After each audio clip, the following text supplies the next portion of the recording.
Hello, friends. My name is Kandan. I welcome you all to PRSG English channel. So today we will be discussing about complete English grammar for any given competitive exams or government jobs, or for spoken English at the same time. So this will be like English grammar marathon. All right. So we'll see all the important or major grammar topics that appear in the government exam in this video. All right. So let me introduce myself. So my name is Kandan, and I've worked with multiple MNCs as a voice and accent trainer for more than 7 years. And I have also appeared for a couple of government exams. That was 10 years before. However, I know that the topics which are important for the competitive exams, right? So I also have trained hundreds of employees on grammar and voice and accent while I was working as a voice and accent trainer. So I also give interview guidance for freshers or for the people who are unable to clear interviews, right?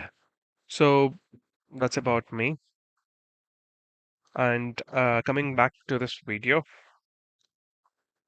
this grammar video will have important grammar topics, which are more than enough.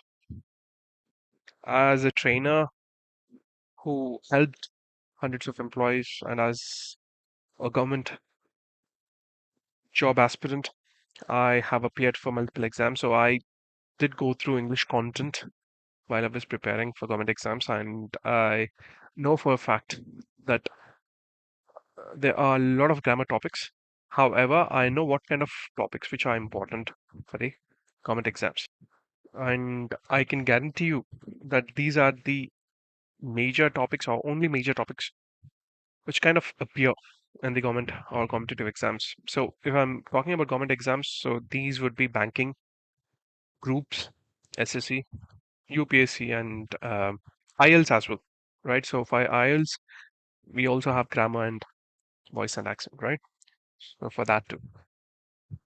So um, these are the major topics that I'll be discussing in today's video. And try and watch this video at least twice, right? First, listen, do not make any notes. Second time, if it is required, try and make notes which are important or which are important topics for you. However, I will also share the content in the Telegram channel, right? So we will be discussing about parts of speech. So how many types of parts of speech we have? 8 types. Next, we have articles. So how many types? 2 types. Next, we have subject verb agreement. This is very important topic. We have more than 15. I'll only talk about 10 which are important for the exam as well as for spoken English point of view. We have tenses. We have 3 types of tenses and 12 subtenses, and rest I would place them in miscellaneous.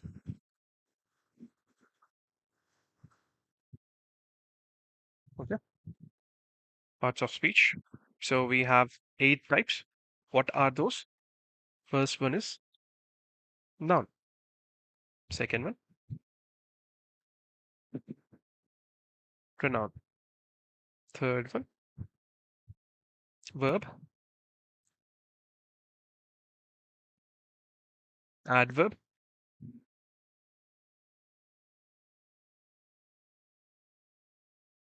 Adjective. Preposition.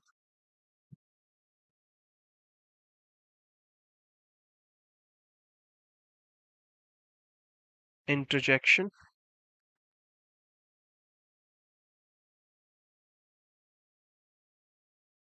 Conjunction. We'll see all these in detail. Right? So what is a noun? Noun is a naming word, correct? naming word. Don't worry, I'll discuss each and every topic in detail, and which is very important at the same time, right?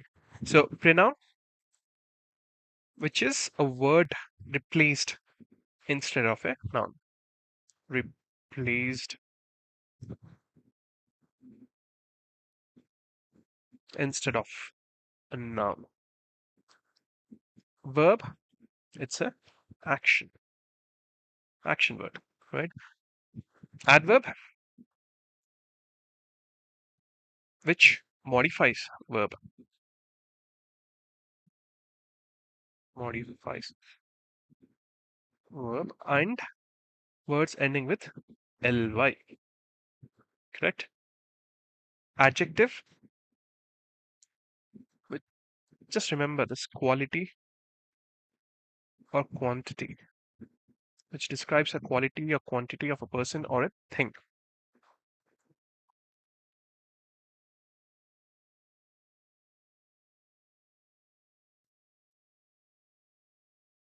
Okay. Preposition, which describes the position of a noun or pronoun. Okay.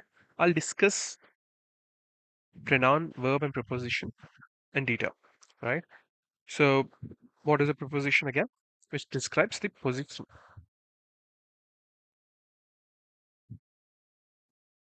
of a noun or pronoun. Interjection, which means which expresses your emotions.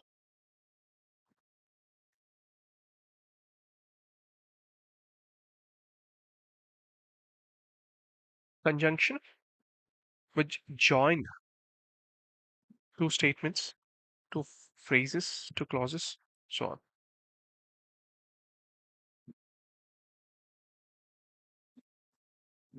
And phrases or clauses, right? All right. So noun. What is a noun? It's a naming word. So if you remember, we would have played something called name place animal thing in our school days. Correct? Name, place, animal, thing. So name of a person, name of place, name of an animal, name of a thing. Correct? That's a naming word. So we have different types of nouns, but we'll discuss which are important for the exam and spoken English point of view.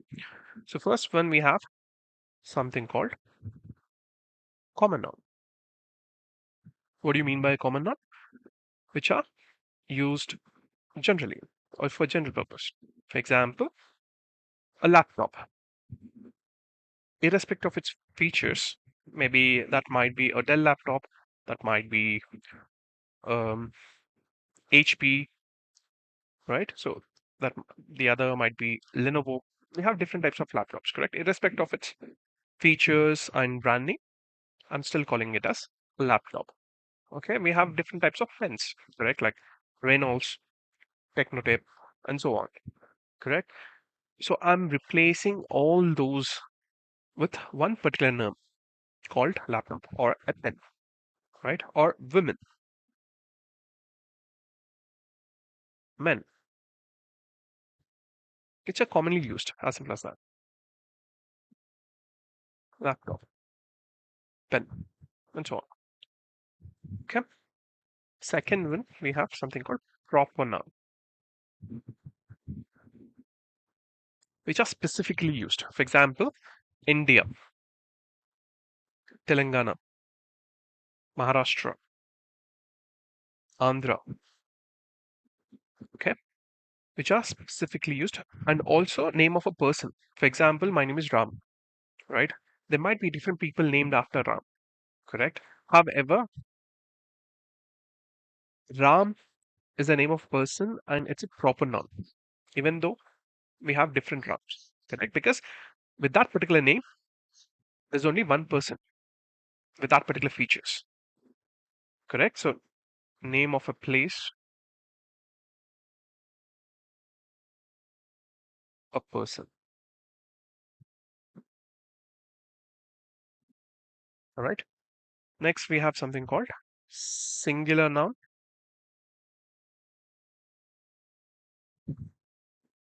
and plural noun. Right? The name itself gives you the meaning, right? Singular and plural. Pen is a singular noun, pens, right? Laptop, laptops. If you add a s to a given noun, it becomes plural. Remember this. Next, we have countable noun. What is a countable noun? Which can be counted. Like, for example, I have one pen, or I have, or we have 20 students in our class. Okay, name, I mean, which can be counted. Countable noun is nothing, but that can be counted. Next, we have uncountable noun, which cannot be counted. For example, your emotions, air, water, right? Sky, and so on. Next, we have something called collective noun. What do you mean by a collective noun? Which are grouped together, or group of individuals or group of things. For example, cricket team, right? Class, army, right? Group of individuals or group of things which are clubbed together. That is a collective noun. So cricket team, class, army, and countable noun, which cannot be counted. Countable, which can be counted. Singular, plural, more than one is plural, and pen is a singular, which is one in number. Pens, more than one. Proper name of a specific person of or a place. Right? Common, generally used, commonly used. Right? All right. Next, we have something called pronoun. So, what is a pronoun? Which replaces noun. Correct. For example, if I'm saying Ram is a good boy, Ram goes to school, Ram eats breakfast. Okay, Ram is a good sports person. Okay, instead of I'm saying Ram, Ram, Ram again and again, I would replace Ram with he. Right? So this particular noun is replaced by something called pronoun. That is he or he, it, they, so on. There are many pronouns actually, right? Like possessive pronoun, objective, and so on, interrogative, and so on, right? However, we'll see what's first person, second person, third person, and try and understand this. Listen to this. Uh, if you're not unable to understand in one go, try and listen to this again and again because this is very important, right? First person, second person, third person, singular, plural. All right. Who will be the first person? That will be I. Second person, you. Third person, for singular. This is for singular. He, she, it. And I becomes for plural, first person, the. You will remain as you. He, she, it will change to they for plural, right? So let's take a simple sentence and understand how the verb changes its form, right? So verb is an action word. Okay, let's take a simple example. Simple verb that is have. If I put this have here, okay, and frame a sentence, right? I have completed my work. I have. I'm just giving you an example so that you would understand it properly. I have completed my work. We have completed our work. You have, they have completed the work. He, she, it has, right? So when it comes to third person singular, you'll have to add as blindly to the given verb. Let's take a different example. I do my work, you do your work, we do our work, do, do. It doesn't change its form. However, when it comes to third person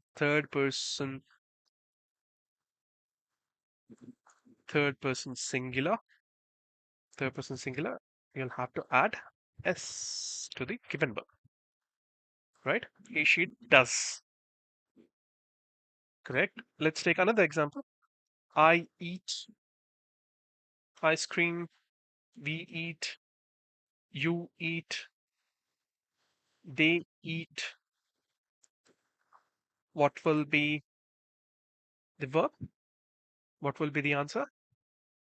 It would be eats. Correct. So you'll have to add s when it comes to third person singular. Okay. All right. Let's take another example. So we have Ram, Raj, and Lakshman.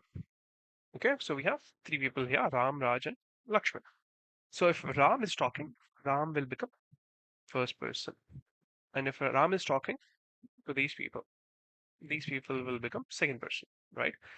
If Raj is talking, Raj will become first person. And if he's talking to Ram and Lakshman, they'll become second person. Okay. So if, for example, if Lakshman is talking to Raj only, right?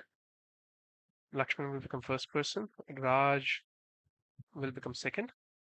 And if Lakshman is talking about Ram, right? Then Ram will become third person.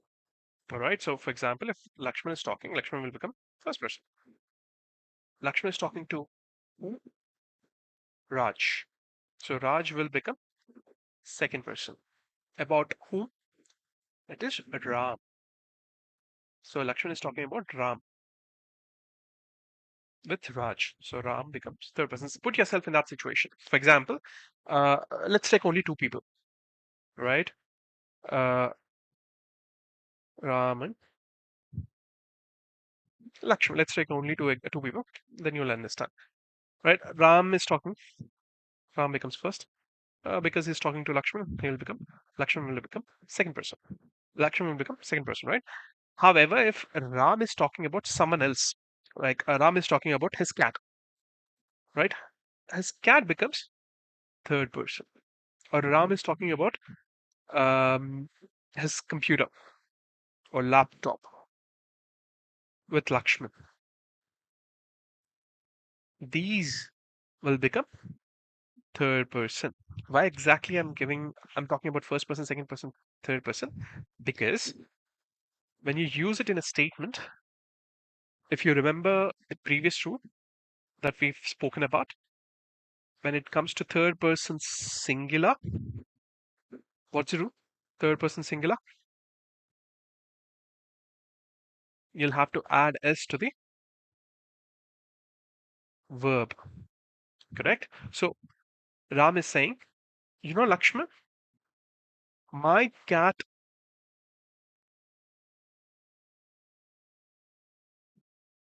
eats food 4 times a day.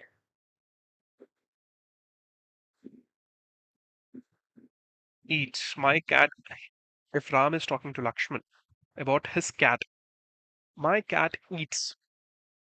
We will not say something like my cat eat food. No, it's my cat eats food 4 times a day, right? Or you know what, Lakshman? My computer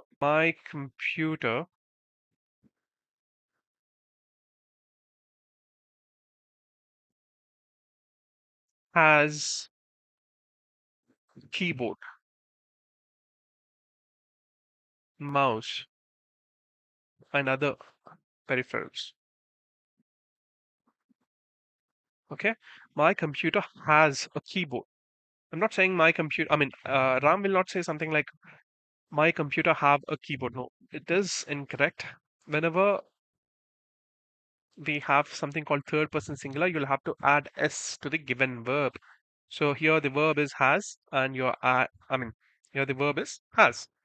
Here eat, but you're adding s because whenever you have third person singular, you'll have to add s blindly.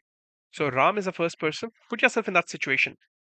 If I'm talking, I'll become first person. If you are listening, you will become second person, irrespective of the number. Okay, I'm talking, I'll become first person. You are listening to me, you will become second person. If I'm talking about something else or someone else, they will become third person. Okay, if I'm talking to you, you know what?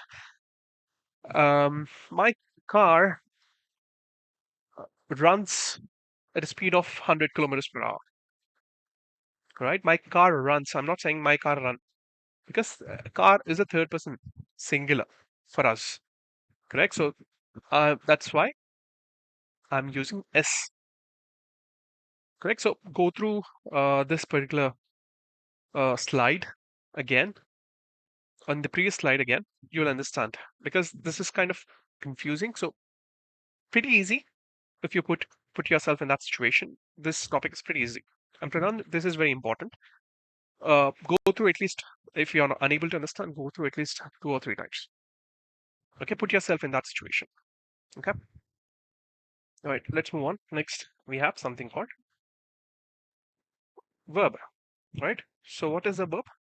Verb is an action, right? Or action words or state of being.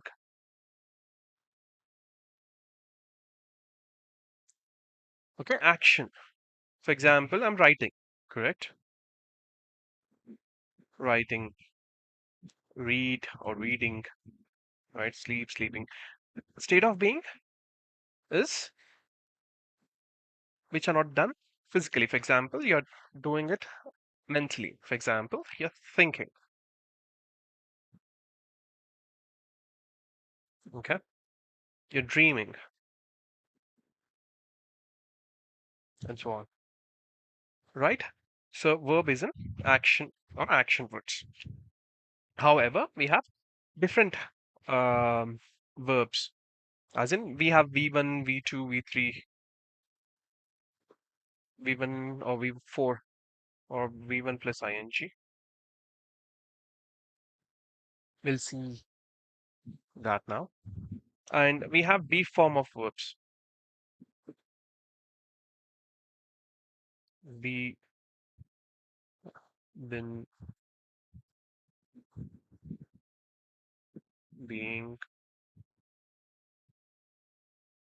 was, were.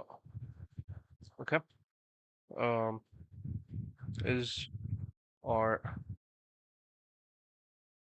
has, have. Okay.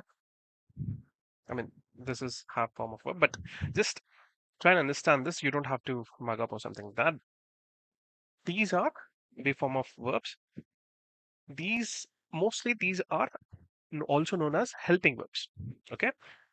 What do you mean by helping verb? Helping verbs are those which help the main verb, without which you cannot form a sentence. For example, he is playing cricket. Is a helping verb here, and playing is the main verb. So helping verbs helps the main verbs to frame a sentence. Okay, he is playing. They are dancing. Okay. Can you frame a sentence without the helping verbs? Yes, you can. However, it doesn't make any sense. He playing, they dancing. Correct? So without helping verbs, you cannot frame a sentence, at least in this context. Okay. So what are V1 V2, V3, V4, or V1 plus ing verb forms. Let's see an example. V1, V2, V3, V4. Or else let's move on to the next slide. All right, let's see V1, V2, V3, and V4, or V1 plus ing form. Okay. V1 will be always the base form or present form. V2 will be in past form. This is past participle, and this is ing form. For example, let's take an example. You'll have basic understanding. Um,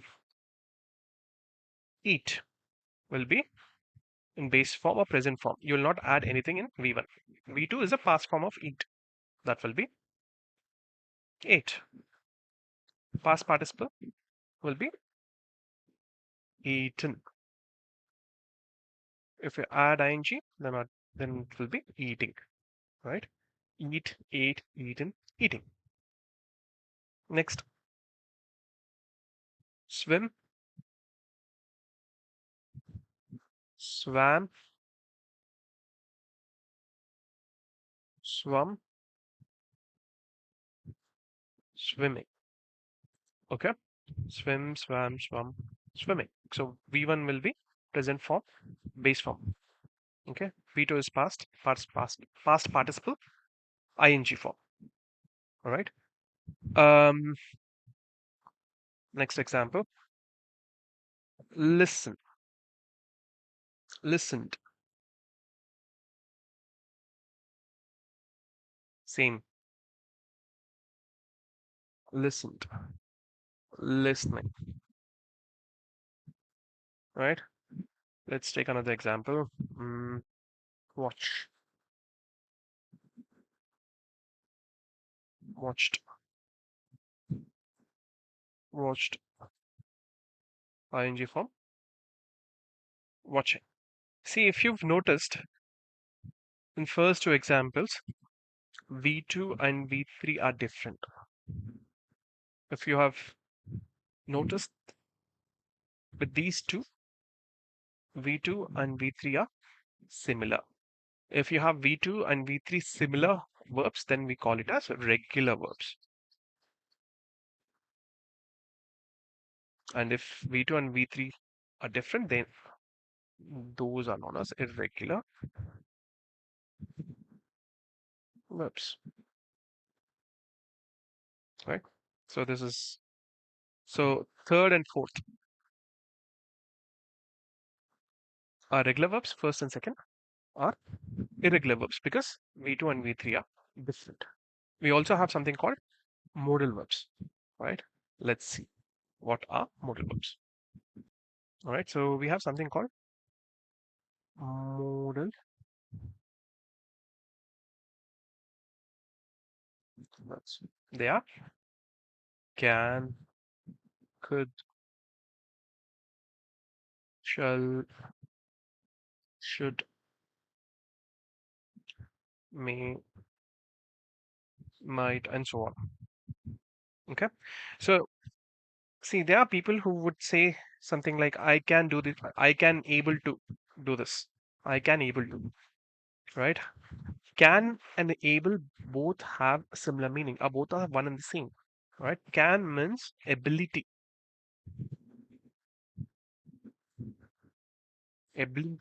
to do that work actually, right? Let's see an example. Uh, he can play soccer. He can play soccer, or he can play football, right? She can dance, right? These are also auxiliary verbs. Okay, this is the main verb. She dance, he play. It is incorrect. He can play. She can. Right. So this is an ability. So people, if you listen, there are people who would actually say, I can able to. That is incorrect. You can either say I can or I can dance, I can play, or I'll be able to play. Okay, she'll be able to play. Next, let's see. Could it's the same ability, also requesting. Okay, he could walk to his home. That's an ability, right? Um, could you could you help me, please? Okay, requesting. You're requesting here, right? So let's move on to other modal verbs. All right. So next modal verb will be may. It can be a possibility, a permission, or prayer. Okay. Example: May I come in?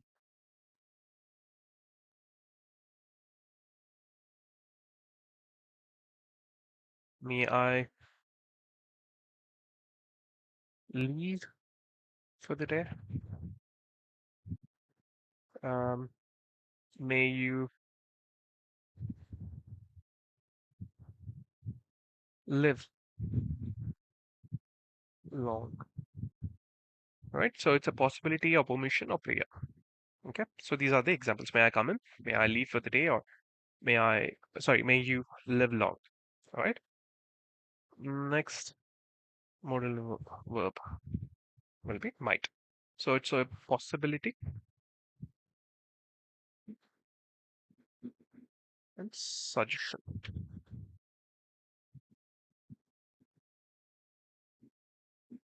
Um, Possibility, you or his statement might be true. True, right? Suggestion, you might become an officer. That's a suggestion, right? Possibility, suggestion. All right, let's move on to the next model now. All right, so next one would be shall, which means asking. Example, um, shall I leave for the day?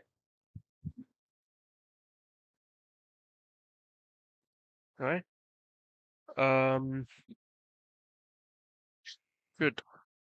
Strong suggestion.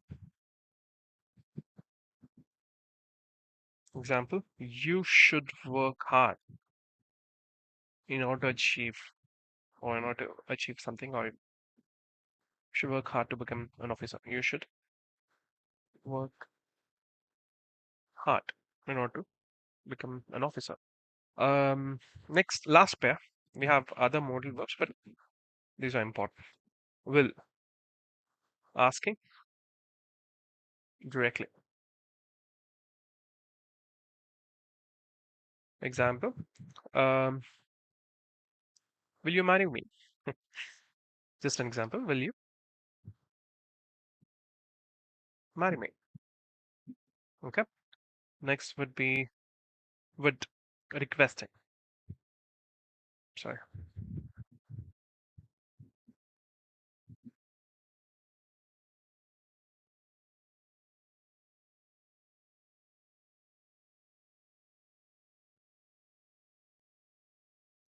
requesting.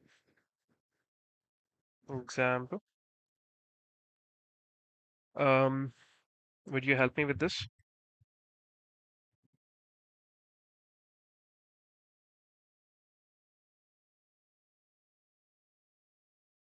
with this? Okay, so shall is asking, should is suggestion, right? Will, asking directly, would is requesting, right? So these are different types of verbs. Verb is a simple topic. If you just go through twice or thrice, you'll be able to understand quickly, because verbs help you to understand tenses at the same time. All right. So pretty simple topic. Okay. Let's move on to the next topic. So the next topic is adverb. What is an adverb? Which modifies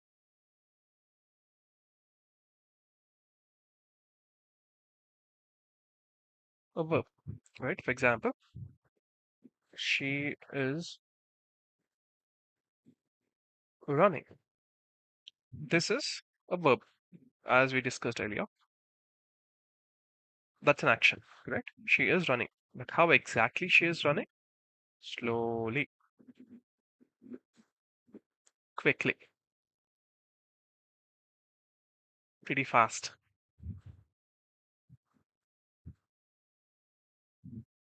fast, and so on, right? So words ending with ly are almost all ly words are adverbs. Okay, so adverb which modifies verb. Okay, and words ending with ly which are not adverbs, they are um, fly, butterfly, butterfly, family, bully, monopoly, and so on. These are nouns. And we also have adjectives, words ending with ly, like friendly, likely, deadly, homely, and so on. And verbs also ending with ly are reply, supply, um, apply, um, rally, and so on. But most of the words which end with ly are adverbs. And what is an adverb? Which modifies verb. So which is actually explaining how exactly she is running, right? She is running, but how exactly she is running, that's an adverb. Okay, right, let's move on to the next topic. Next is adjective. Remember, adjective is quality, quantity. Just remember like this, quality or quantity of a person or a or a thing, which describes the quality or quantity of a person or a thing. For example, she is beautiful. I'm sorry.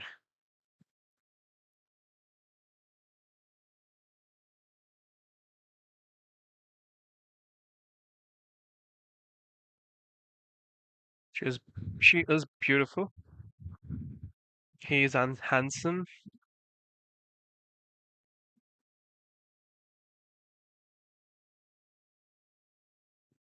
She weighs 50 kilos. He is 6 feet tall. Okay, so I'm actually describing the quality of a person, right? He is intelligent. She is intelligent, right? He's witty, and so on. I'm talking about quality of a person and quantity of a person, right? Same applies with the thing. Okay, this picture looks very beautiful. This picture costs, right? So if you're talking about quality of a person or a thing, if you're talking about quantity of a person or a thing, that is an adjective. Okay, it describes the quality of a person or quantity of a person. That is an adjective. Okay, let's move on. Right, let's move on to next topic, preposition. This is important topic. Please pay attention to this topic. Um, which describes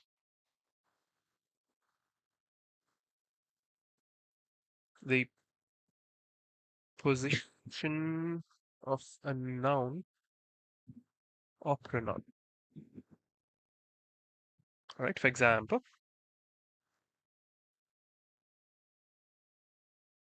he stood under a tree. All right, what is the preposition here? Under. So where exactly is position? He's positioned under a tree. Okay, under is a preposition, and there are a lot of prepositions. Correct. However, we'll see the most important or widely used prepositions, and we also have different types of prepositions like in terms of direction, place, time, degree, and so on. However, we'll see the mostly used preposition.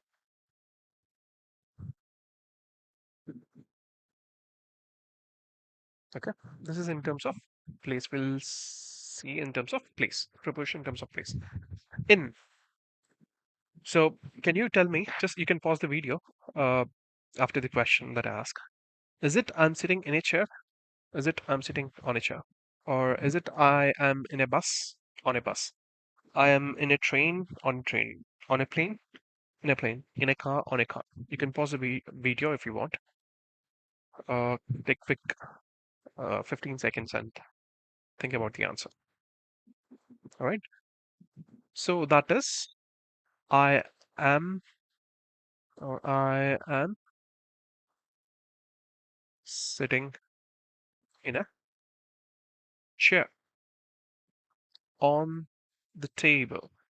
Right. So on is used for flat surfaces.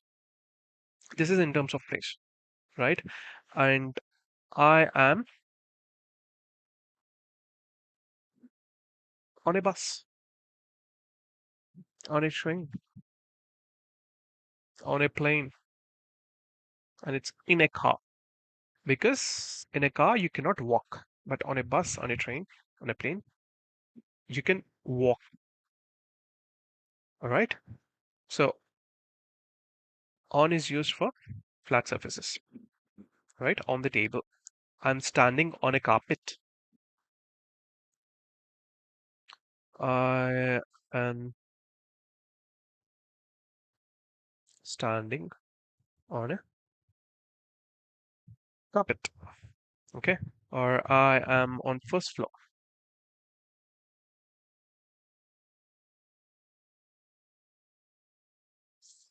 At is used for specific places or near to places, right? For example, I am at. Okay, sorry. Let me ask you next question. Is it? Um, Let me give you an example first. I am in high tech city. I am at high tech city. What is which statement is correct? You can pause the video and think about the answer, right? So I am at high tech city. All right. You can also say I am in high tech city, which means you're literally in a high tech city. If you're saying I'm at high tech city, you're not in high tech city, but you're near to high tech city. Getting it? All right. So I'm in India. I'm in Hyderabad. We are living on Earth. Right. I'm at high tech city. Right. This in, on, at are mostly are widely used. Right. So this is in terms of place. Okay. If you do not understand, just go through this topic again. Simple topic, but important topic. All right. Let's move on. In terms of time, we'll see in terms of preposition in terms of time. This is preposition in terms of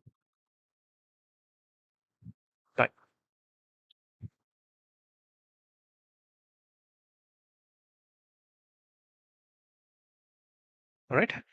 Um, so these are widely used and most important ones actually. Right, more than 50% of the time we'll be using in on it. If you want me to explain other topics, please do subscribe and please do comment.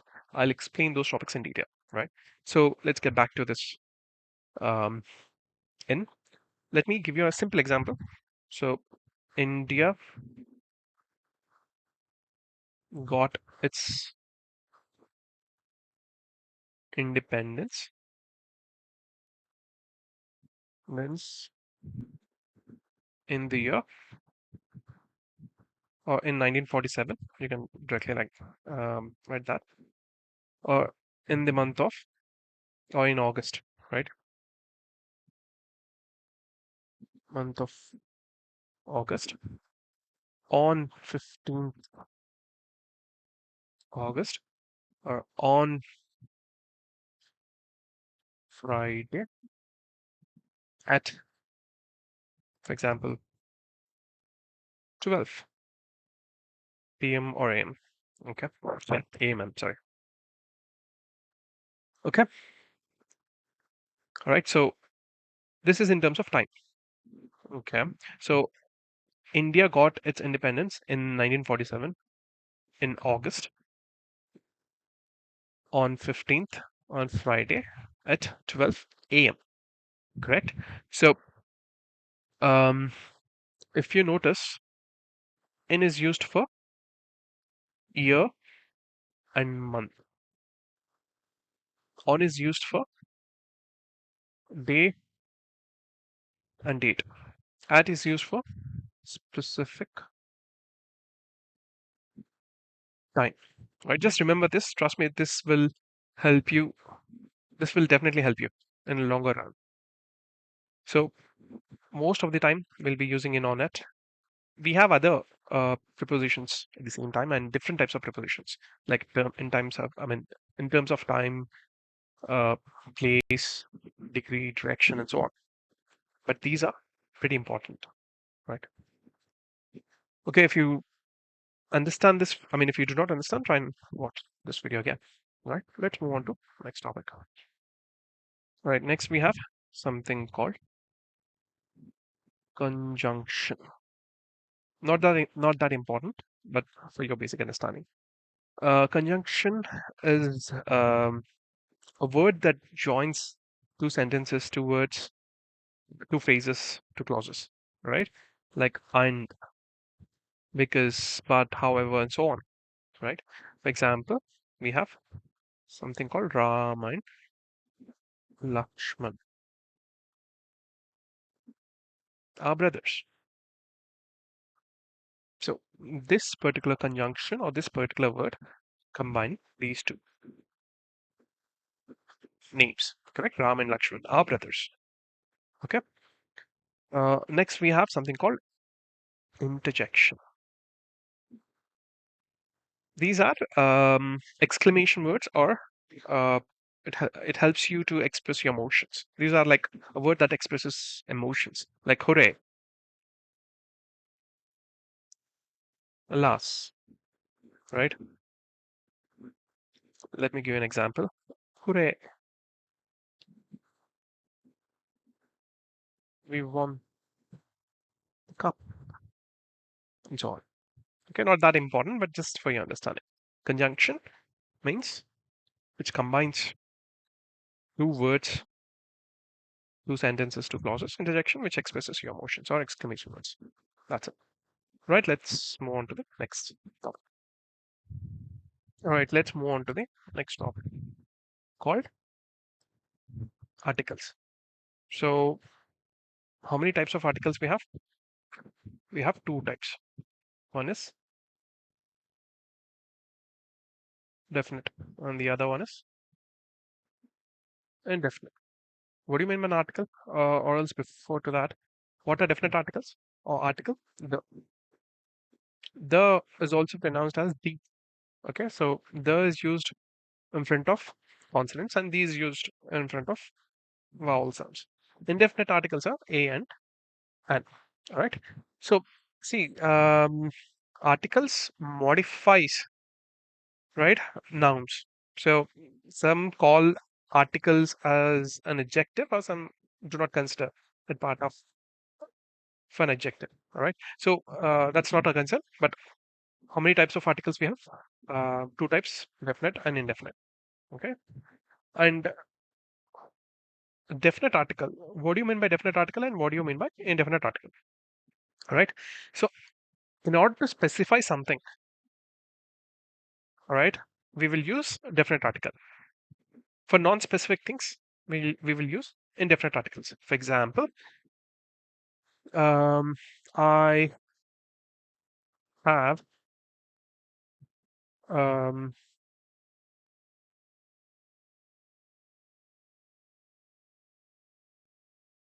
read a book.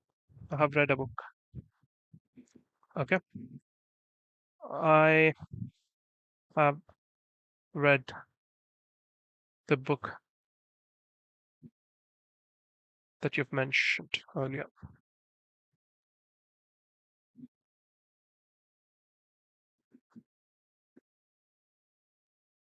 Okay. I have read a book. I have read the book. I have read a book, which means any book. It can be any book, not being specific, right? I have read the book, which means I'm being very specific about that particular book. Specific. I'm being specific and definite about that particular book. Okay. There is a bottle on the table. That's the bottle I was referring to.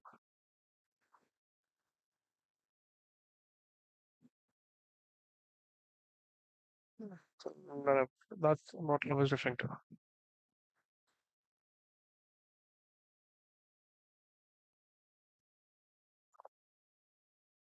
All right.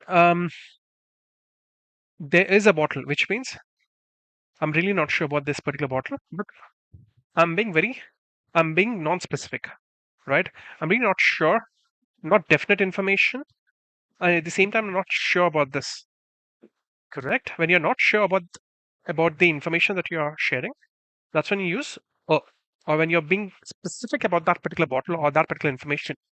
When you're definite about that particular information, that's when you use the, right? So when you're not being specific, not being sure, if you're not sure, that's when you use there is a bottle, or there was a bottle. A bottle. It can be any bottle. Because you're not sure about that particular information or that particular bottle, that's when you will use a.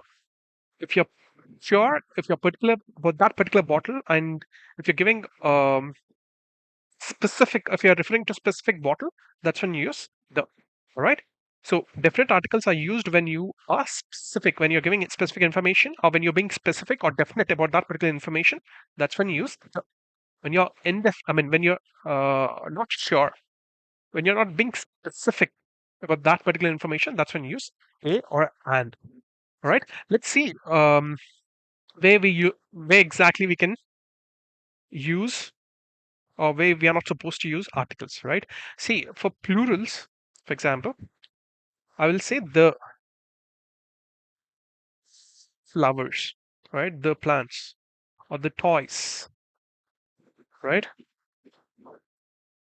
You will not say a toys and flowers or an elephants, right?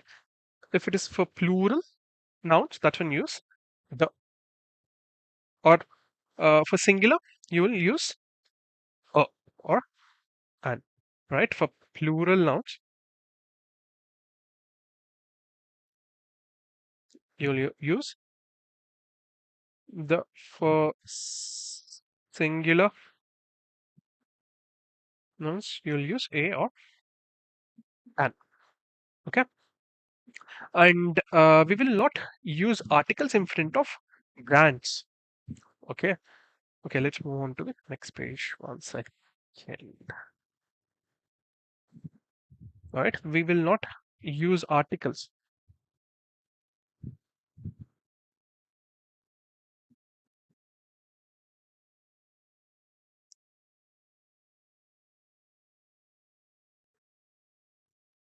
in front of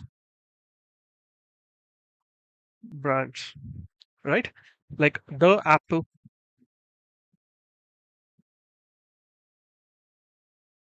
Okay, incorrect. The Facebook. These are brands, right? The Facebook. Incorrect. The Samsung. Incorrect. Right? We will not use in front of countries like the India,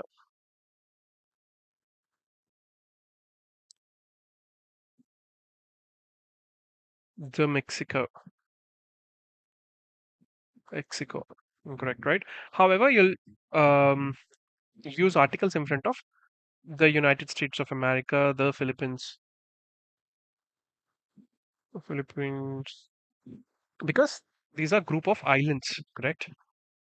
And United States, I mean, like 50 states, right? I mean, they have 52 now, but the 50 states came together on an agreement to form a country. So that's why they have the United States of America and the United Kingdom or the European Union. The European you will use in front of these European Union and so on. You will not use articles in front of proper nouns. Like, for example, the Ram, okay, the Raj. No, these are already being specific, and these are all proper nouns. Articles are not used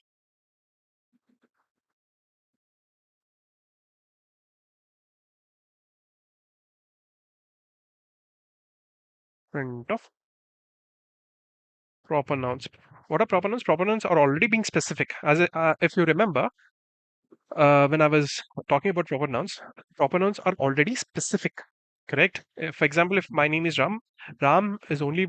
I mean, there might be a different people who are named after Ram. Correct, but with that particular features or with that particular physical features, uh, Ram, that person is being specific, right? That particular person is specific. There cannot be another RAM with same features or same physical features, correct? And we will not use in front of continents. The Asia, no, not use in front of continents. Sports, the cricket, right? Front of cities, the Hyderabad, the Mumbai, no, the Delhi, no, the Bangalore, no. Languages, the Hindi, the Telugu, the Marathi, no. Nationalities, the Asian, the Asian, the Indian, no. Your subjects like physics, grammar, the physics, the English, no. All right. So articles are kind of important because I've seen in many exams asking articles, correct? So like giving a question and asking us to fill in the blank, right, with a, and, or the. Correct. If you remember these rules, which are mentioned here, this is more than enough. All right. So go through the this particular topic again if it is required. Very easy topic. Just remember where to use or where not to use. That's it. As simple as that. All right. Let's move on to the next topic. All right. Next topic, that is tenses. This is very important topic. If you understand tenses, and the next topic that we have is SVA, subject verb agreement. If you understand these two topics, trust me, you don't really require any other grammar topics. These two topics are very important, right? If you understand basic, and the basic foundation will form on these two topics. right? Is I mean SVA and this tenses. However, before I actually talk about tenses, let me give you a basic understanding. All right. There's something called true translation. You'll understand why exactly I'm talking about this topic. True translation. What do you mean by true translation? Which true translation means when you translate your local languages, be it Hindi, Telugu, Marathi, and so on. When you translate your local languages into English, that's when we call it as true translation. But can you do that? Yes, you can do that. However, there's a specific rule. Okay, English in English we follow this rule: subject, okay, verb, action, object, noun. Okay, I subject. Okay, one which performs or one who performs the action is known as subject. Is a subject. Verb is an action. Object one which receives the action. Okay, let me write it down for you. One who performs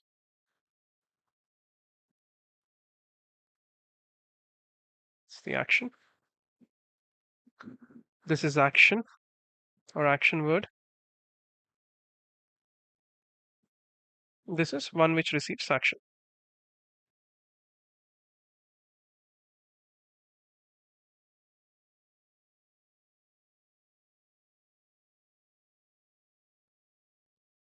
Okay, so subject is I, verb is action, play, object is cricket. English follows this rule, right? However, Indian languages,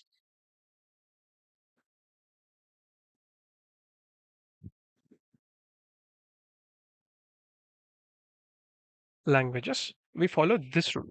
You can actually take your own regional language as an example. Um, let's take Hindi first. Most of the Indian languages, like 99% of the Indian languages, will follow this rule. Right? First comes subject, second comes the object, third comes the verb. For example, मैं object is cricket खेलता हूँ. Right? मैं cricket खेलता हूँ. Or my mother tongue is Telugu, so I'll use Telugu as well. నేను cricket ఆడతాను. Right? Most of the Indian languages, like 99% of the time, we use this rule. Okay, subject comes first, next comes the object, next comes the verb. Now, try and translate directly into English because we are talking about true translation. True translation is where we translate our local languages or our mother tongue directly into English. Translate. So this is I cricket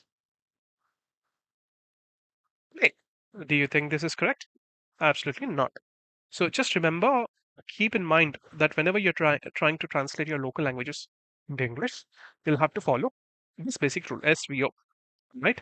Because see, English is not our native language, correct? English might be a second or third language for us, correct? It might be difficult for us to think in English and respond to the question, right? So we try and most of the time we'll try and translate our local languages into English and then talk, right? It hardly takes fraction of seconds, but yeah.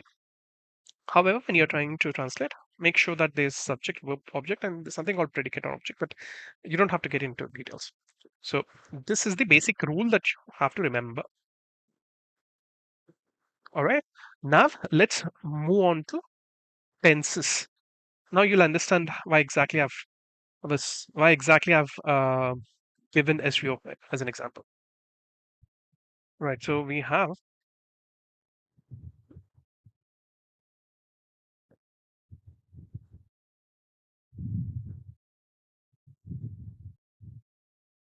past tense, present, and future. Right. Three types of tenses and 12 subtenses. And not every subtense is important. Simple, simple present, continuous, Perfect. If you combine perfect and continuous, we'll get perfect continuous.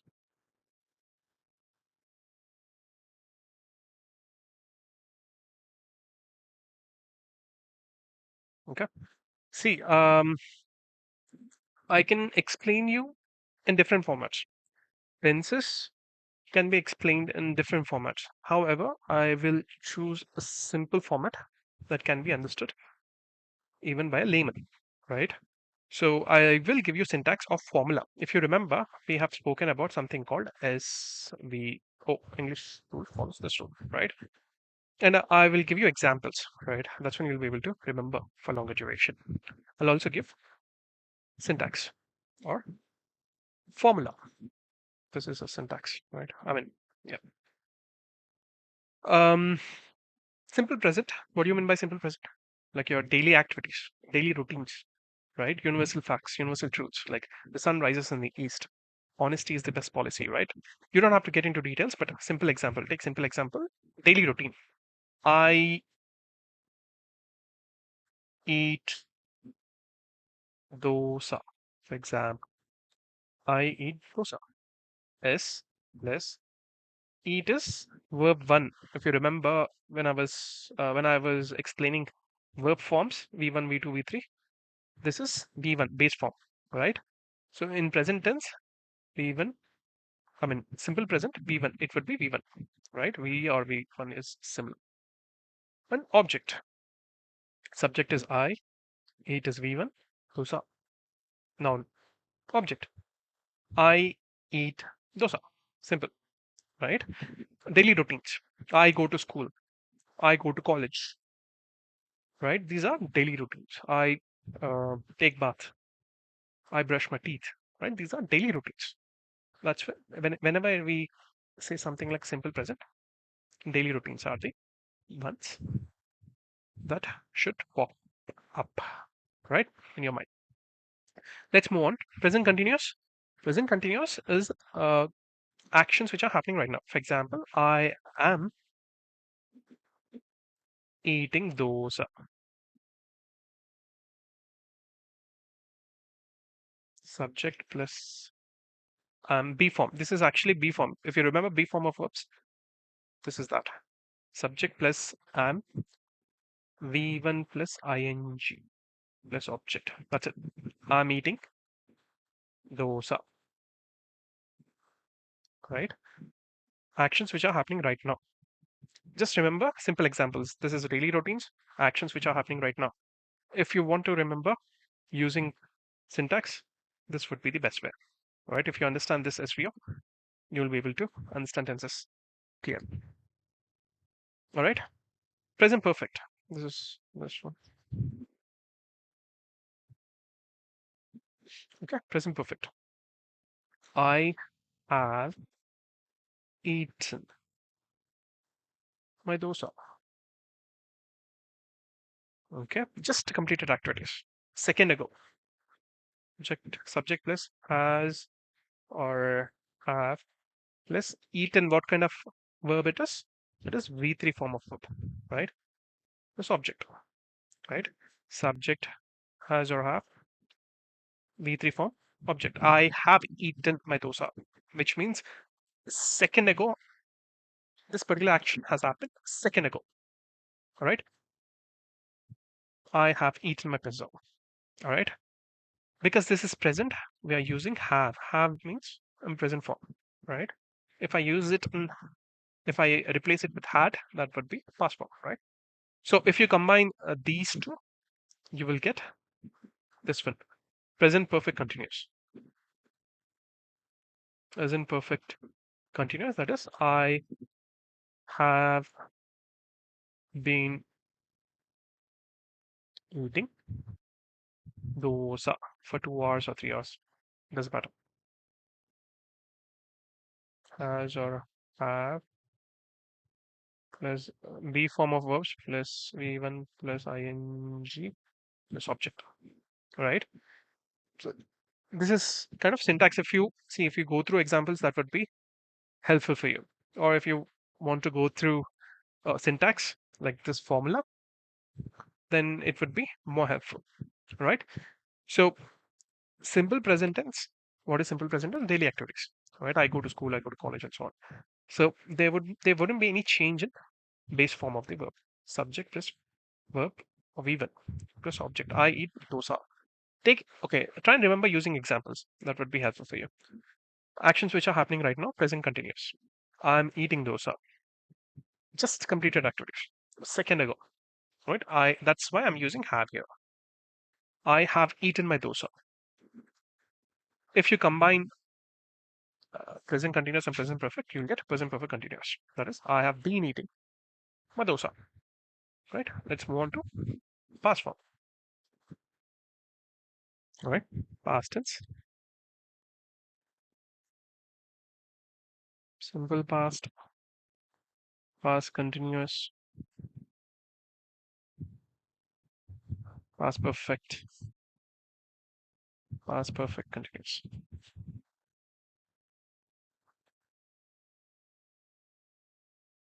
Simple past, which are completed activities. If you remember, the present tense, S plus V1 plus object. This is syntax for present tense, right? Simple present tense. Similarly, it would be I ate my dosa. Ate is V2 form. If you remember, when I was talking about verb forms, we were discussing about V2, V1, V2, V3 form, right? So I ate my dosa. Subject, ate is V2, dosa is object, right? Continuous. This might sound confusing, but if you go with the examples, you'll be able to remember for longer duration or with syntax as well, right? All right. So there are two actions. Okay. Let me give you an example. I was eating my dosa when the door rang. Okay. Excuse me. So there are two actions here, right? First action is I was eating my dosa, right? The second action is when the doorbell rang. Okay.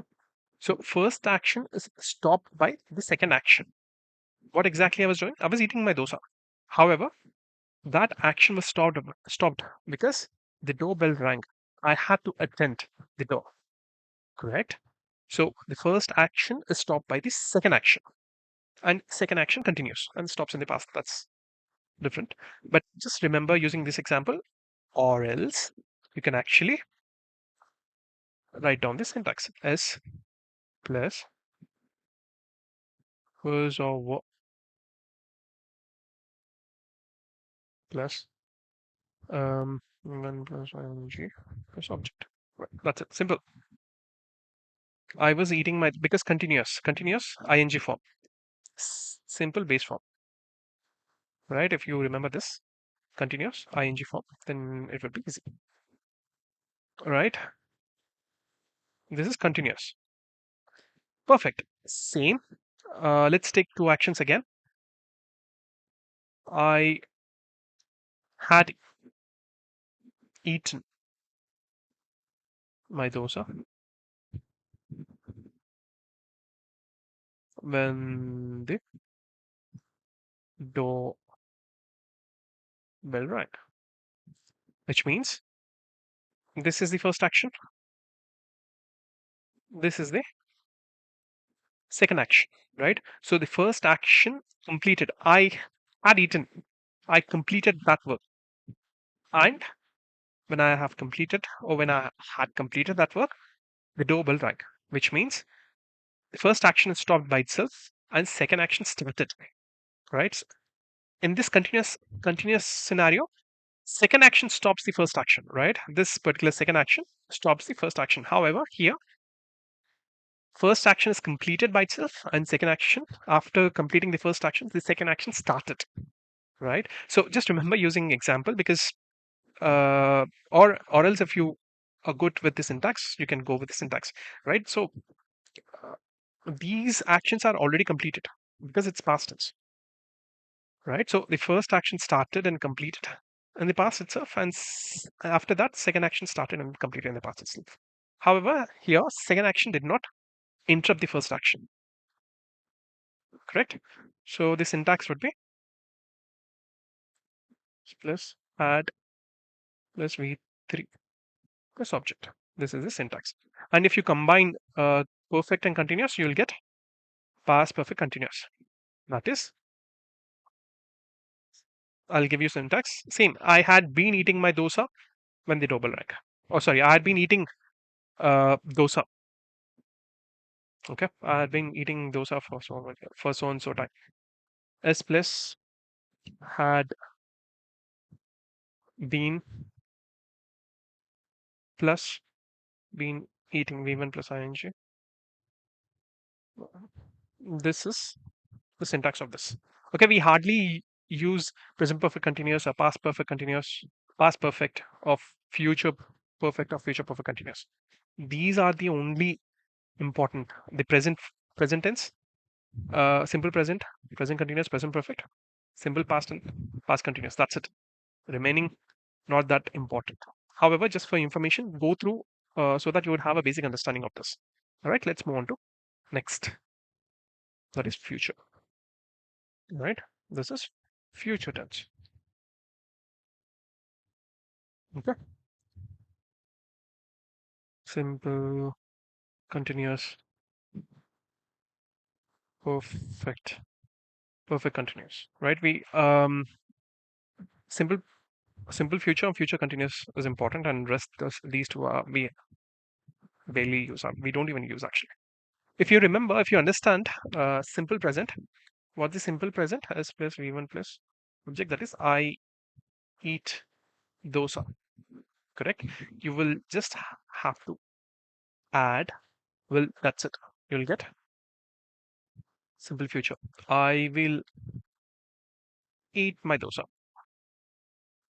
All right.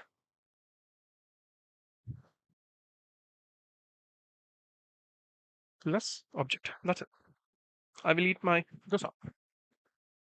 All right. Continuous, if you understand, continuous will add ing form, which means I will be eating my dosa. This will happen in future, correct? So subject plus will or um, be plus v1 plus ing plus object. That's it. I'll be eating my dosa, correct? Just if you understand present tense, you will just have to add will in front of the verb. That's it. If you remember, I have eaten my dosa. That's for present perfect. Here, I will have eaten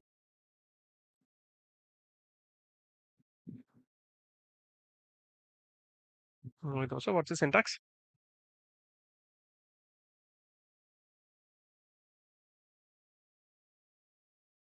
Have plus v3 plus object. If you combine these two, you'll get this, right? Future perfect continuous. That is, I will have been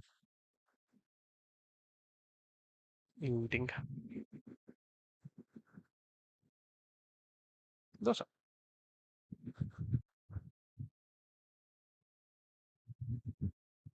Plus v1 object. That's it. See, we hardly use these two, to be frank. Or for a fact that we do not use future perfect or future perfect continuous, or we do not use present perfect continuous, or we do not use past perfect or past perfect continuous. Just remember the basics. If you understand through examples, or if you understand with syntax, that would be helpful, and you'll be able to recollect for longer duration. Tenses is very important topic, and if you do not understand, just go through this particular topic again and again and again until unless you understand. Pretty simple topic. Try and understand using, if you remember, I've spoken about SV plus O. Remember, this is the main or base rule for the tenses. Just understand this, and rest will become easy. Okay. Next, we'll move on to the SVA, which is very important. All right, let's move on to the next topic. That is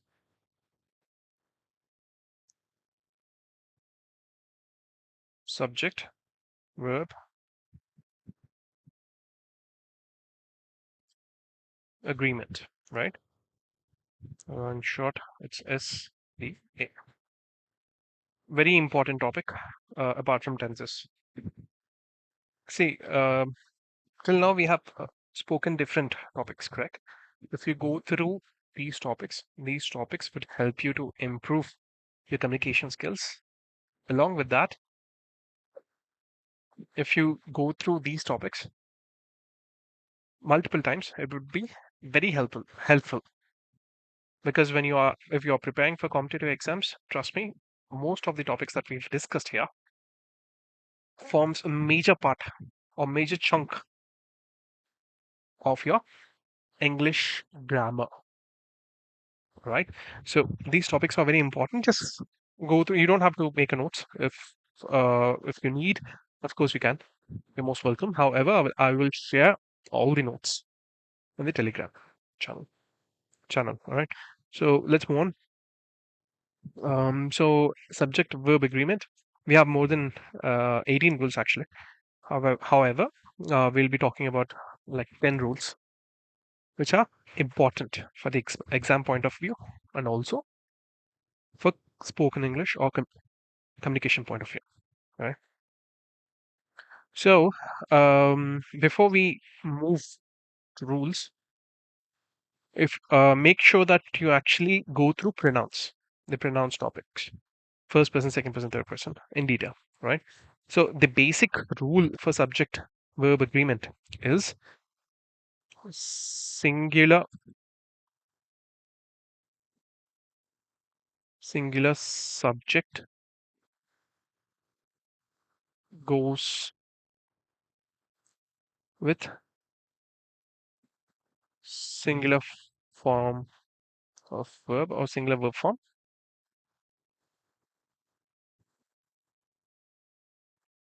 Okay, plural subject. I'll explain in detail, don't worry. Subject goes with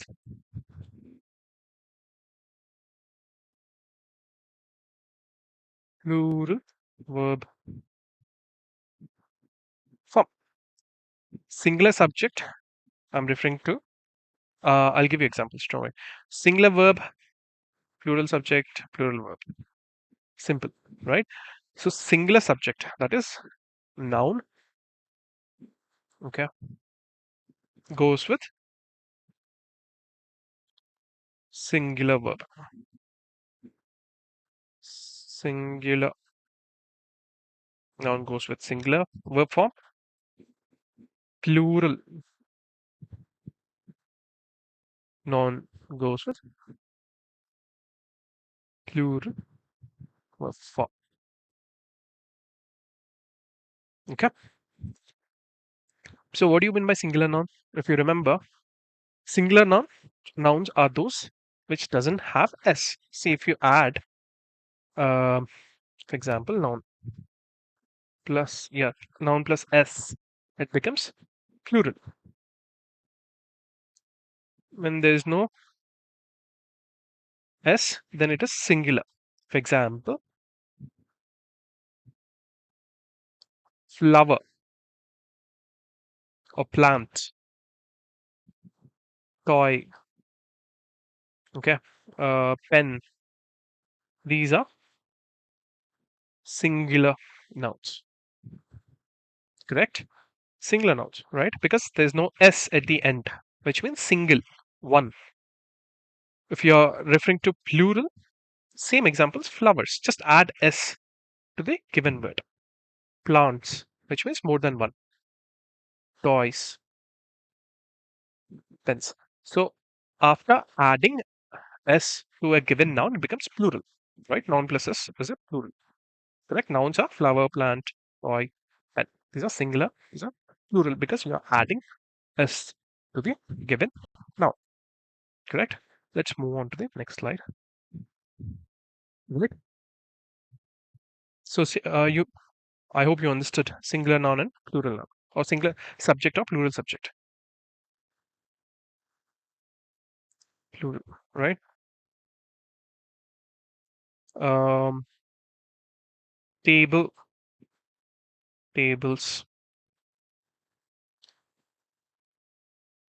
laptop, laptops, right? So there's no s. If you add s, it becomes plural. These examples are related to noun. So I hope you understood. If you add s to a noun, it becomes plural, right? At the same time, if you add s to a given verb, it takes singular form. For example, runs. This is an action, right? This is an action. Run. Exactly opposite. Listens. This is a noun again. Listen, right? Watches. Watch, right? So when you add s to a noun, it becomes plural. But when you add s to a given verb, it takes singular form, right? If you remove s from this action, it takes plural form. Getting it? Quite opposite. If you add s to a given noun, it becomes plural. But when you add s to a given verb, it takes singular form, right? This is plural. Simple.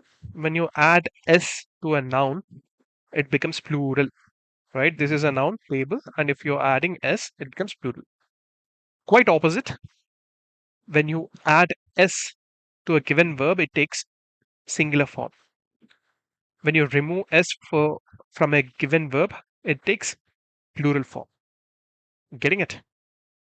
All right. So just go through simple example. If you add s to a given noun, it takes plural form. When you add s to a given verb, it takes singular form. As simple as that. Right. So let's move on to the next slide.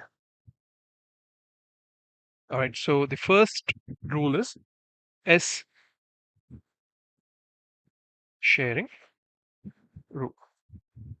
Remember, the basic foundation of SVA is S sharing rule. All right. That is singular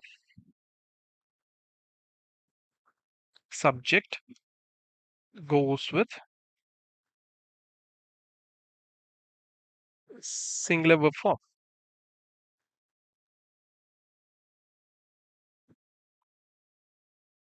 Plural goes with plural verb form. I hope you understood singular subject, singular verb, plural subject, and plural verb form. If you did not understand this particular term, please go through the previous slides. Because singular subject, you should understand singular subject and singular verb form, plural subject and plural verb form. Singular subjects are those where you do not add s to a noun, right? Plural subjects are those where you add s to a given noun. Singular verbs are those where you add s to a given verb. For plural verb, you remove s. I'll give you examples. Don't worry. For example, boy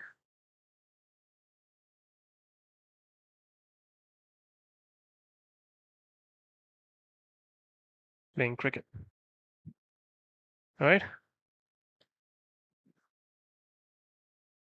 Girls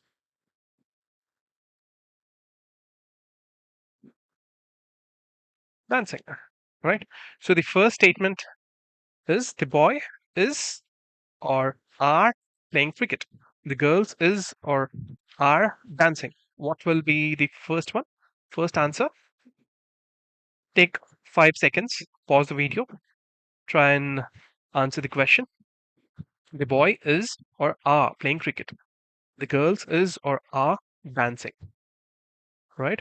So if you go by this rule, singular subject goes with singular verb form and plural subject goes with plural verb form. Okay? What what kind of noun it is? Boy?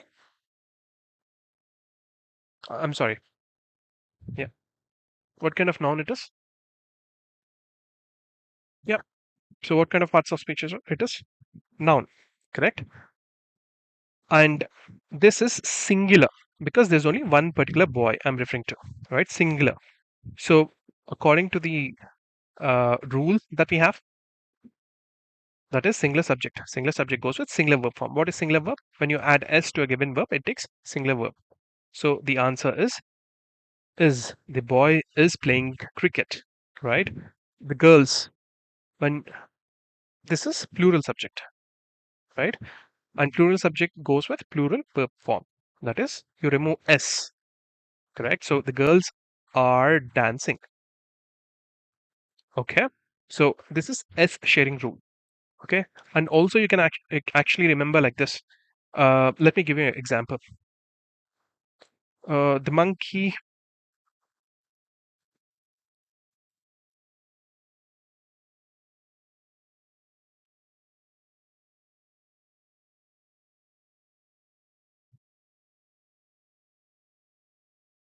Sorry.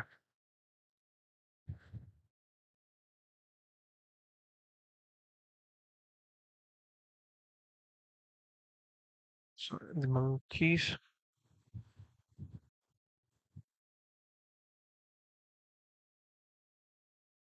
Okay. So next example, the monkey eat or eats.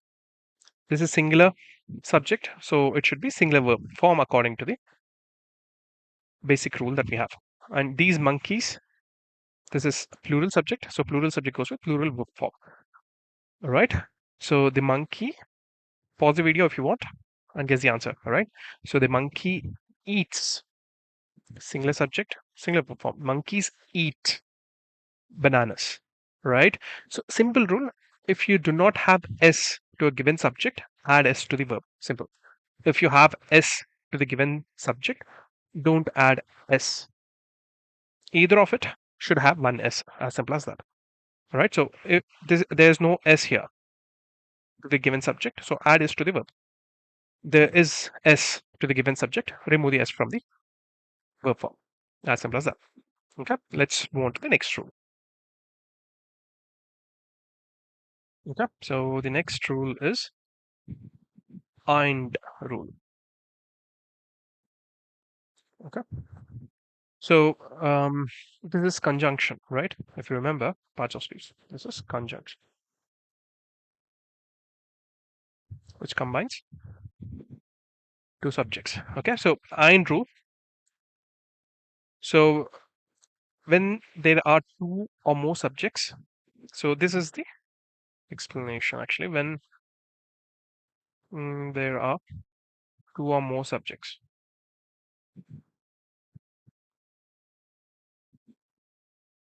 combined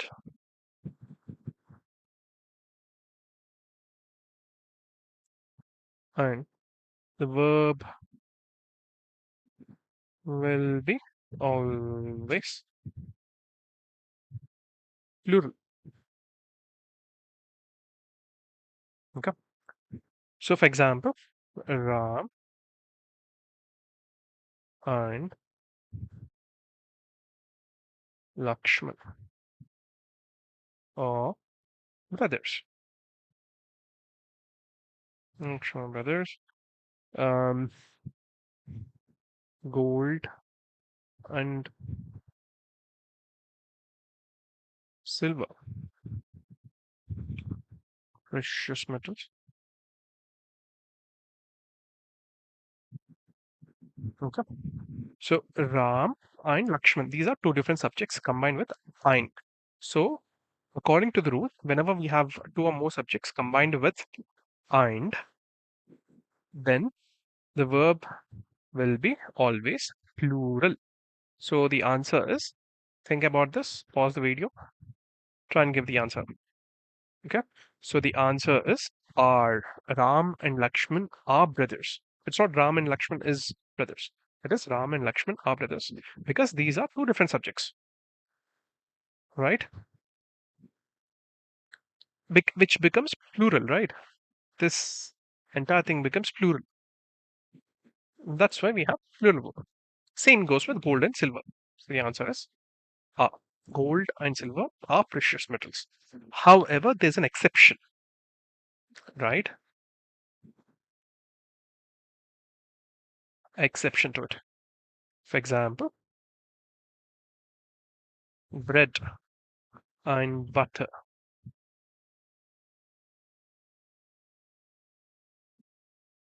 my daily breakfast, right? So bread and butter, I would say, is my daily breakfast because you cannot separate bread and butter. Don't tell me that I can eat with jam, right? So this is kind of saying, right? Bread and butter is my daily breakfast. Fish and chips is my favorite food. Horse and carriage is at the garage, or horse and carriage has arrived, right? So these are exceptions. Okay, don't focus too much on exceptions, but just try to understand that there are exceptions as well, right? So the basic rule that we have is and rule. So when there are two or more subjects combined with and, verb will be always plural. Okay, right. Let's move on to the next rule. Right. So the next rule is indefinite nouns.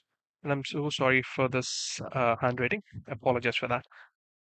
This is kind of first time I'm trying to use pen tabs, and it is very difficult to write down. So indefinite pronouns. Indefinite pronouns are those. Or let's see what the rule says about. So whenever you have indefinite pronouns, the verb. So all right. So whenever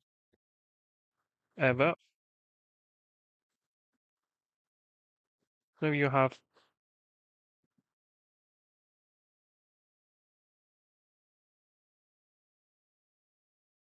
nouns in the given statement,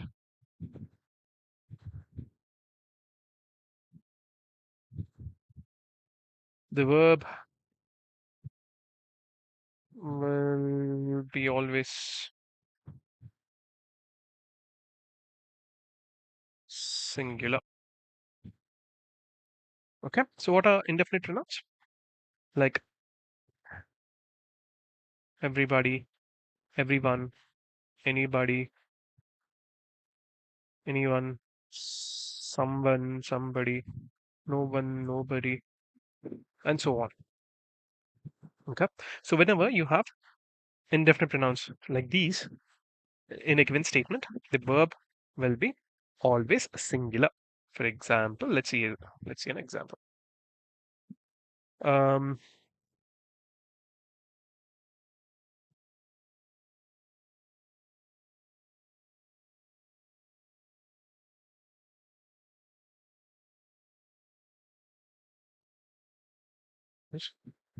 Meanwhile, try and answer to that question before I write down the next thing, next question.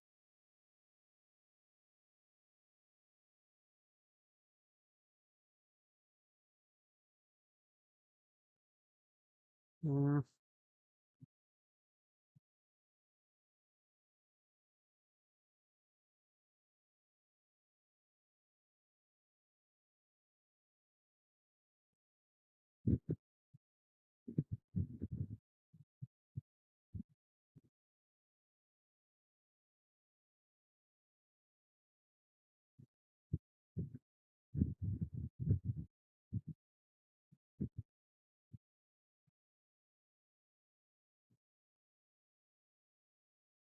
right. So yeah, let's take these three examples. Um, so whenever we have indefinite pronouns, the verb will be always singular. Okay. So everybody gets the answer. All right. So pause the video if you want and try and answer to this question. Everybody has a choice because this is singular. Remember, when you add s to a given verb, it takes singular form. Nothing has changed. Someone has to be held responsible. Okay. So indefinite pronouns. There are many more actually. Um, okay. So as I said, this is everybody, everyone, anyone, anybody, nobody, no one, someone, somebody. Each of, right, and so on. Right. Let's move on to the next rule. All right. So the next rule is fractional expressions. Like you understand fractional expressions, right? Like 1/5, 2/5, half, and so on. So let's see an example. You'll understand this. 1/5 of the grain. Grain was or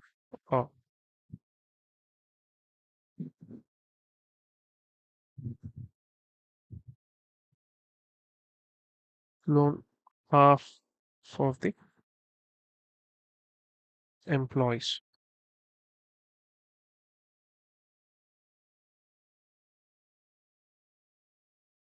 That's it. Okay.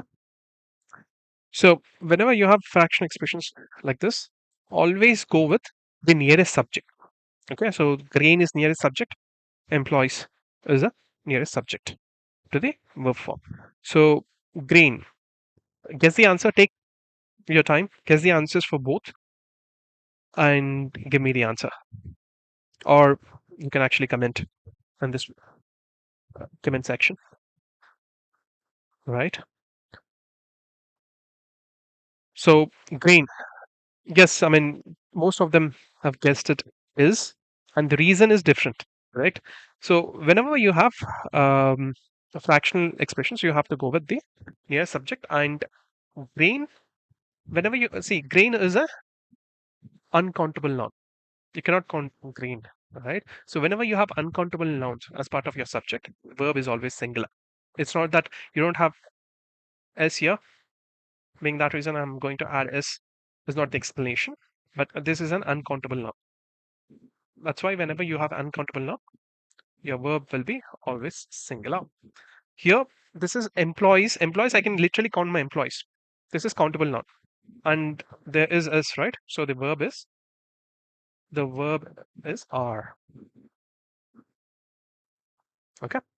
Right, let's move on to the next rule. All right, next rule is either, neither rule. So whenever you have either or neither as a part of your subject, verb is always singular. So these are rules. Okay, I didn't make up these rules. These are rules actually in SVR. Right, let's see an example. Either um, the, the options.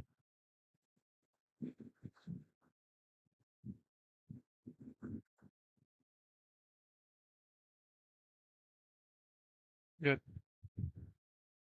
Um,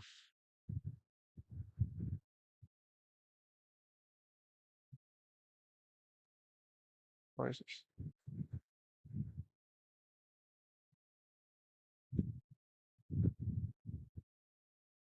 Okay, you can pause the video and answer the questions. Right. So, as according to the rule, so either or neither. So the verb is always singular. Whenever you have either or neither as part of your subjects, the verb is always singular.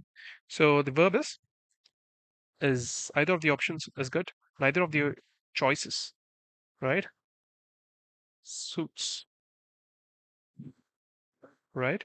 So it doesn't matter. Options you have S, choices you have here S. No, don't go by this because either, neither rule.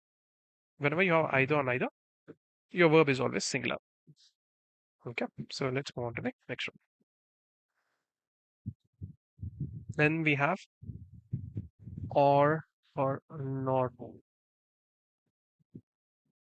Okay. Um, let's see an example.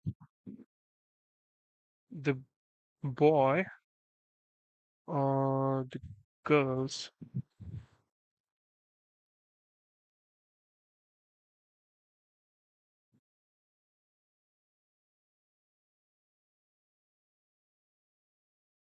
sorry, fond of sweets. Um, neither Ron nor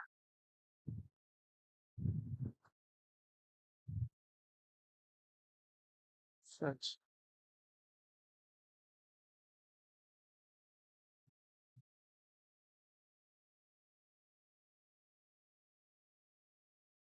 Yeah. Okay, you can pause the video and try and answer to the given questions. Okay, so whenever you have or nor, the verb goes always goes with the nearest subject. Okay, so girls, this is plural subject. Verb will be plural. Friends, plural subject. Answer will be plural. You can also take something like neither Ram nor Lakshman. Okay, has done their homework. Okay, let's take same example. However, neither Ram nor Lakshman has done their homework. Okay, so this is not and. And rule. Whenever you have and rule, the verb is always plural. However, this is nor, neither, no one. Okay, right. Let's move on to the next one. Next, we have something called prepositional phrases. Like, for example, together with, along with, as well as, it also, not only, and so on. Right? So, whenever we have, we'll see the example. Well, okay.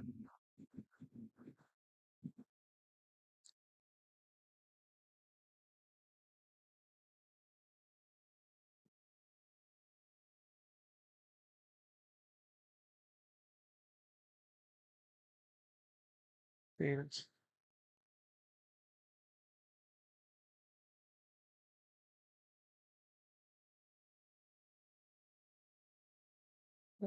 Um,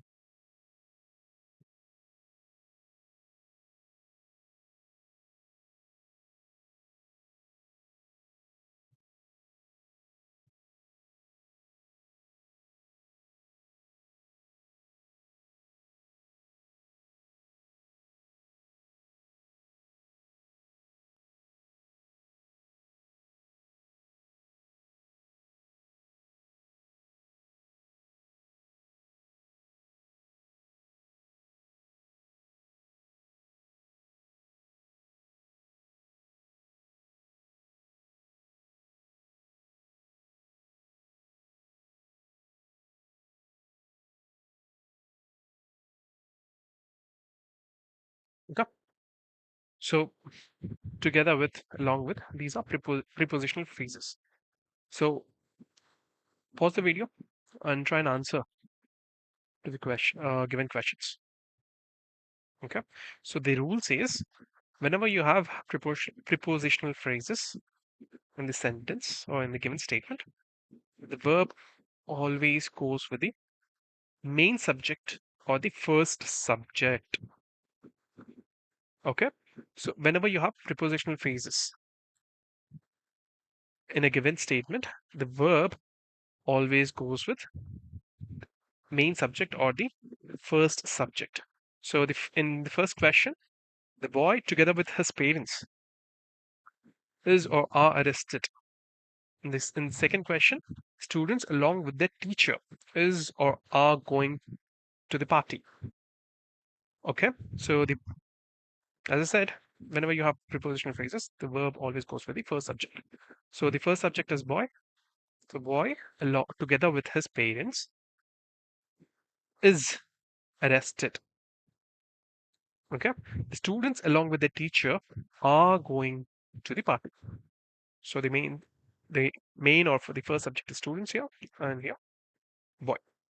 Okay, let's move on to the next one. All right, so the next um, rule is, see, there are certain nouns. Okay, see what exactly we've discussed earlier.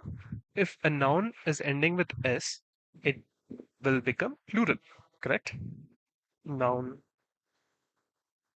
plus s, it becomes plural. However, there are nouns ending with s, but they are considered to be singular in nature. I'll repeat the question. If a noun is ending with s, or if a noun is added with s, it becomes plural. Correct? However, there are subjects or nouns, in spite of ending with s, they are considered to be singular in nature. Pause this video, think about those words. All right. Um, if you're still, or if you're unable to get the answer, let me give you one example. Like news,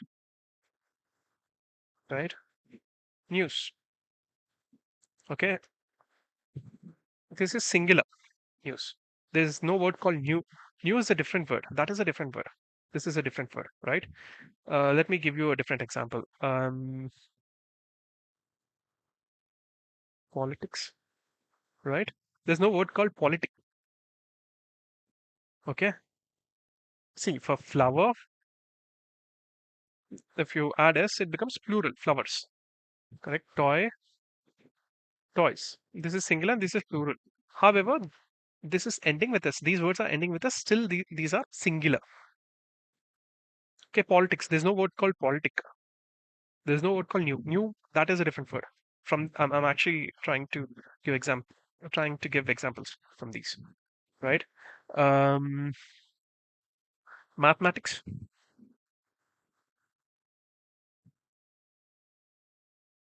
right? There's no word called mathematic, right? Mathematics, physics. These words are ending with s, but they are still considered to be singular subjects. Excuse me. So let me give you an example. Um, Political news so have been controversial.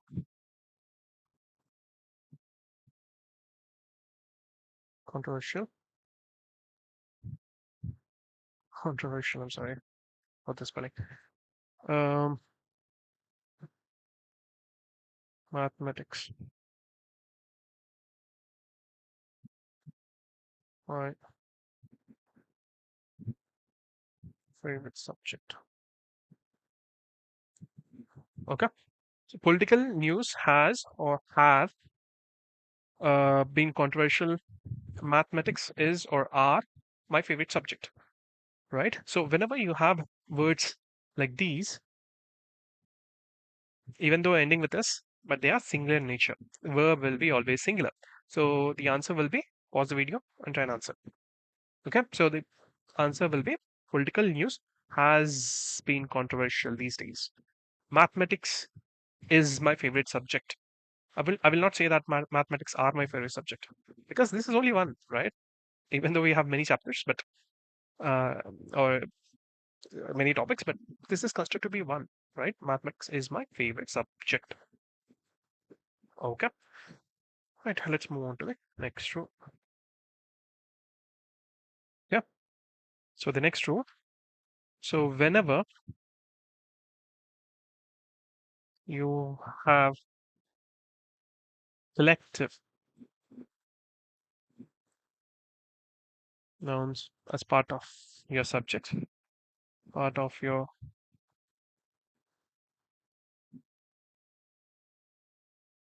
subject. The verb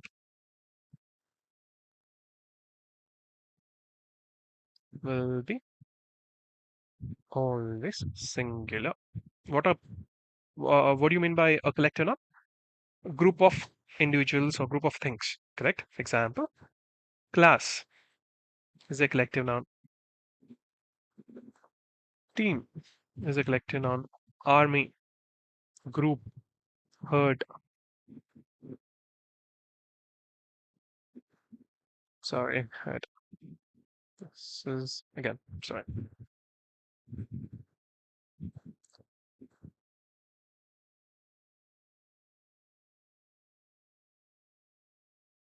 herd. Right. So these are collective nouns, which means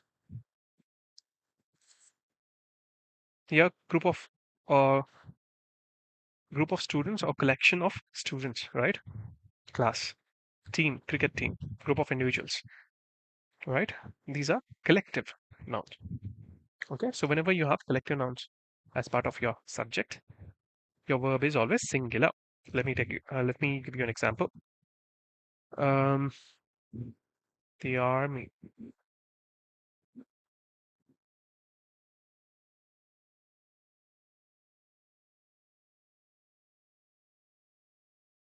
Defeated. Um,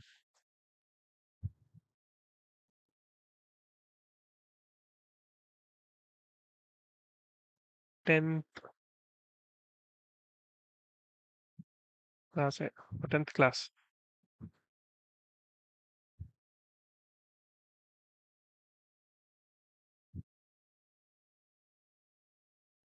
vacation. Okay. So the army has or have been defeated. 10th class is or are going on a vacation. So what's the rule? Whenever you have collective nouns as part of your subject, verb will be always singular. So what's the singular verb form here? Um, Pause the video and try and guess the answer.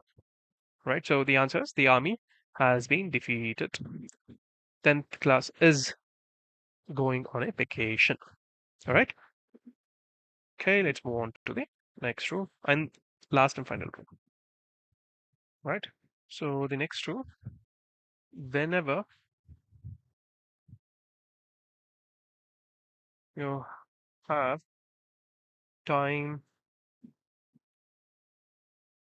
and distance as part of your subject, verb is always singular. Okay. Um,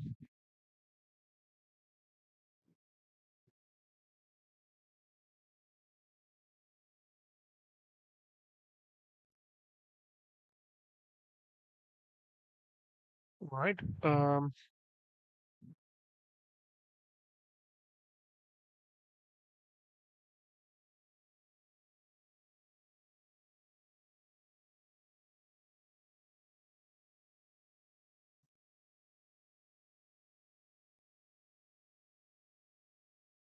Okay. So whenever you have time and distance as part of your subject, the verb is always singular. All right. So 2 hours, okay, is or are the deadline to complete the project. 5 miles is or are too far for me to walk. So pause the video and try and guess the answer. Okay. So what's the rule? What does the rule say? So whenever you have time and distance. So 2 hours is hard for, I mean, sorry, 2 hours is the deadline to complete the project. 5 miles is too far because what's the basic or S sharing rule? Whenever you have S, don't add S, right? So this is not this kind of exception, right? These are kind of exceptions because time and distance. This is time and this is distance. Whenever you have time and distance as part of your subject, the verb is always singular. So the answer is 2 hours is the deadline.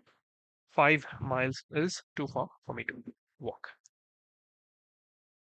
Right, that's the end of this SVA topic. Right, so under miscellaneous, I thought of actually talking about SVO modal verbs pronouns. However, um, I've already covered these topics in the given video. All right. So these are the major or the most important topics, be it for government exams, competitive exams, or for the spoken English. All right. So I have put in a lot of efforts, right, in this video. I've clubbed all the major important topics, okay, for the competitive exams and for also for spoken English classes, right? And the fun fact is, in BPO and IT sector, we actually cover only these important topics. When it comes to grammar, right? So these are the only important topics that is required. So try and understand the importance of these topics and go through the video twice or thrice at least in order to understand. And the content of this video will be shared in the Telegram group, right? So please do subscribe, share, and like the video because it motivates me, right, to make such videos. And if you and please do share this video to the people who actually need it, right? So I will put all the efforts in order to make these videos so that these type of videos would actually help you to improve your communication skills, be it for government exams or be it for competitive exams or for spoken English classes, right? Um, in the coming videos, I will do the voice and accent videos, right? It helps you to improve your accent, fluency, pronunciation, and so on. And voice and accent is a big topic, right? So it has sounds topic, sounds under sounds that we have 20 vowel sounds and 24 consonant sounds, syllables, intonation, accent, fluency, how these words are produced or articulated, pronunciation, right, and so on. So it majorly helps for the people who are trying to improve their accent or communications, right? And also for the people who are preparing for IELTS. Okay, so help me grow this channel and please do subscribe, share, like the video. Thank you.